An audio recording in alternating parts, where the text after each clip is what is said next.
আর মাত্র একটি ম্যাচ খুলনা ও রংপুরের ফাইনালের মহারণের মাধ্যমে শেষ হতে যাচ্ছে এনসিএল টি-20-র দ্বিতীয় আসর। সিলেটে ম্যাচটি শুরু হবে বিকেল 5টায়। এর আগে ট্রফি নিয়ে ফটো সেশন করেছেন দুই দলের অধিনায়ক। একদিকে যেমন শিরোপা ধরে রাখার মিশনে নামবে আকবর আলীর দল, অন্যদিকে খুলনাকে এই ট্রফি উপহার দিয়ে শিরোপা খরা কাটাতে চাইবে মোহাম্মদ মিঠুন। কে লিখবে গৌরবের এই সোনালী মুহূর্ত? কার হাতে উঠবে এই সোনালী ট্রফি? শেষের ঘণ্টা বাজছে এনসিএল টি-20-র। ফাইনালে খুলনা ও রংপুরের মহারণের মাধ্যমে শেষ হবে এবারের দ্বিতীয় আসর। শিরোপার মঞ্চে নামার আগে ট্রফি নিয়ে ফটো সেশনে মাতেন দুই দলের অধিনায়ক।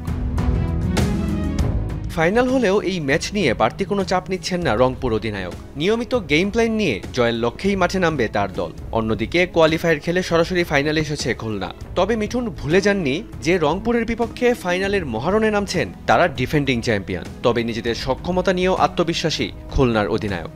To be honest, Rangpur last কিছু ম্যাচ খুবই ভালো ক্রিকেট খেলছে।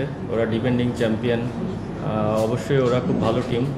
ওদের প্রতি ডেফিনেটলি সেই রেসপেক্টটা থাকবে। অ্যাট দ্য সেম টাইম আমরাও খুব ভালো খেলছি। ফাইনাল ম্যাচ যদিও, তারপর আমি বলবো এটা একটা অন্য 8-10টা ম্যাচের মতোই একটা ম্যাচ, বাট এটার হয়তো বা সিগনিফিকেন্সটা একটু বেশি। বাট আমরা যেরকম গেম প্ল্যান করে নামি, হয়তো বা ওই গেম প্ল্যানগুলো নিয়েই আসবো, আর চেষ্টা থাকবে অবশ্যই ম্যাচ জেতার। ফাইনালে খুলনা ট্রাম্প কার্ড হতে পারেন অভিষেক দাস।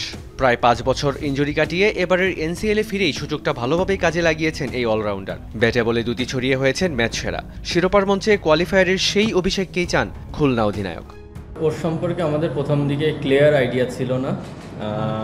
আপনারা দেখেছেন ওর অ্যাবিলিটি কী, কারণ আন্ডার 19-এ ওই সময় আমি ওর সম্পর্কে খুব একটা ভালো জানতাম না। বাট ডে বাই ডে আমরা চেষ্টা করছিলাম, ও যেহেতু ইনজুরি থেকে ব্যাক করেছে, ওকে যেন আমরা প্রপার টাইমে কাজে লাগাতে পারি।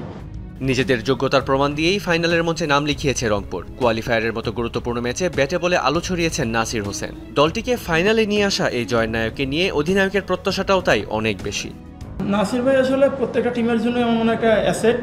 আর বোলিংয়ের কথা যদি বলেন, টুর্নামেন্টের শুরু থেকেই দেখবেন যে উনি নতুন বলেই বল করছিলেন, পাওয়ার প্লেতে বোলিং করছিলেন, আর টুর্নামেন্টের শেষের ভাগে এসে উনি টপ অর্ডারে ব্যাটিং করছেন।